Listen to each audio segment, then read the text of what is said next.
भगवान विष्णु ने क्यों दी माँ लक्ष्मी को सजा? आइए जानते हैं।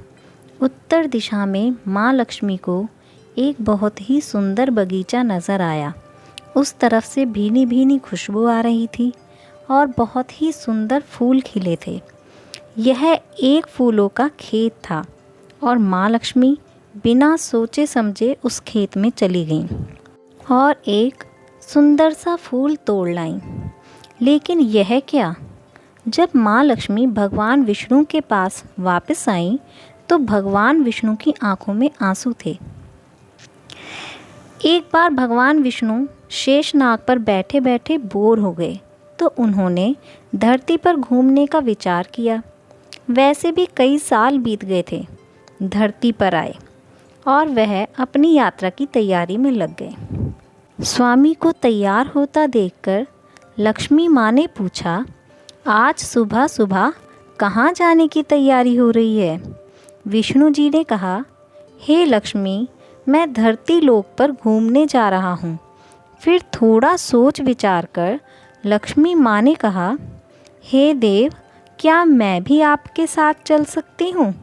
भगवान विष्णु ने 2 पल विचार किया, फिर कहा, एक शर्त पर तुम मेरे साथ चल सकती हो। माता ने कहा, कौन सी शर्त? भगवान विष्णु ने कहा, यदि तुम धरती पर पहुंचकर उत्तर दिशा की ओर बिल्कुल न देखो। इसके साथ ही माता लक्ष्मी ने कहा, ठीक है प्रभु, जैसा आप कहें। और सुबह में माँ लक्ष्मी और भगवान विष्णु धरती पर पहुंच गए। अभी सूर्य देवता निकल रहे थे। रात बरसात होकर हटी थी। चारों ओर हरियाली ही हरियाली थी। उस समय चारों तरफ बहुत शांति थी और धरती बहुत ही सुंदर दिख रही थी। माँ लक्ष्मी मंत्रमुग्ध होकर धरती को देख रही थी और यह भूल गईं कि पति को क्या वचन देकर आई हैं और चारों ओर देखती हुई कब उत्तर दिशा की ओर देखने लगी पता ही नहीं चला। उत्तर दिशा में माँ लक्ष्मी को एक बहुत ही सुंदर बगीचा नज़र आया और उस तरफ से भीनी भीनी खुशबू आ रही थी और बहुत ही सुंदर सुंदर फूल खिले थे। यह एक फूलों का खेत था और माँ लक्ष्मी बिना सोचे समझे उस खेत में चली गईं और एक सुंदर सा फूल तोड़ लाईं। लेकिन यह क्या? जब माँ लक्ष्मी भगवान विष्णु के पास वापस आईं तो भगवान विष्णु की आंखों में आंसू थे। माँ लक्ष्मी ने भगवान विष्णु से पूछा कि स्वामी, आपकी आंखों में यह आंसू कैसे? क्या हुआ? तो भगवान विष्णु ने माँ लक्ष्मी से कहा कि कभी भी किसी से बिना पूछे उसका कुछ भी नहीं लेना चाहिए और साथ ही अपना वचन भी याद दिलाया।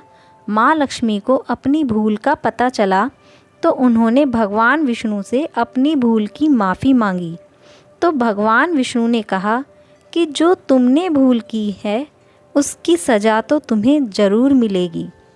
जिस माली के खेत से तुमने बिना पूछे फूल तोड़ा है, यह एक प्रकार की चोरी है। इसीलिए अब तुम 3 साल तक माली के घर नौकर बनकर रहोगी। उसके बाद ही मैं तुम्हें बैकुंठ में वापस बुलाऊंगा। माँ लक्ष्मी ने चुपचाप सिर झुकाकर हाँ कर दी। फिर माँ लक्ष्मी एक गरीब महिला का रूप धारण करके उस खेत के मालिक के घर चली गईं। बगीचे के मालिक का नाम किशोर था। वह बहुत ही गरीब था। उसके पास रहने को एक छोटी सी झोपड़ी थी। उसके घर में उसकी बीवी, 2 बेटे और 3 बेटियां थीं। वे सभी उस छोटे से खेत में काम करके खुशी खुशी अपना जीवन यापन कर रहे थे।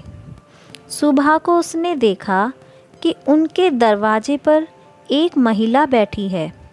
तो उसने पूछा, बहन, तुम कौन हो और इस समय तुम्हें क्या चाहिए?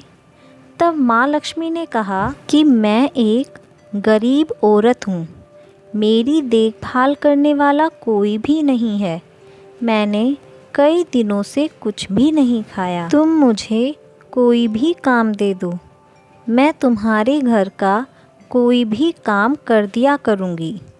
बस तुम मुझे अपने घर के किसी एक कोने में आसरा दे दो। किशोर बहुत ही अच्छे दिल का व्यक्ति था। उसे गरीब औरत पर दया आ गई, लेकिन उसने कहा, बहन, मैं तो बहुत ही गरीब हूँ। मेरी कमाई से मेरे घर का खर्च भी बड़ी मुश्किल से चलता है। लेकिन अगर मेरी 3 की जगह 4 बेटियाँ होती तो भी मैं उनका पालन पोषण करता। अगर तुम मेरी बेटी बनकर रहो और जैसा रूखा सूखा हम खाते हैं वैसा खा सकती हो तो मेरी बेटी अंदर आ जाओ। किशोर ने माँ लक्ष्मी को अपनी झोपड़ी में शरण दे दी और फिर माँ लक्ष्मी 3 साल उसके घर पर नौकरानी बनकर रहीं। जिस दिन से माँ लक्ष्मी किशोर के घर आई थीं, उससे दूसरे दिन ही किशोर को इतनी अधिक आमदनी हुई कि शाम को वह एक गाय खरीद लाया। फिर धीरे धीरे किशोर ने काफ़ी ज़मीन खरीद ली और सबने अच्छे अच्छे कपड़े भी बनवा लिए और फिर एक बड़ा और पक्का घर भी बनवा लिया। बेटियों और बीवी ने गहने भी खरीद लिए। किशोर हमेशा सोचता था कि मुझे यह सब इस महिला के आने के बाद मिला है। इसने बेटी के रूप में मेरी किस्मत ही बदल दी है।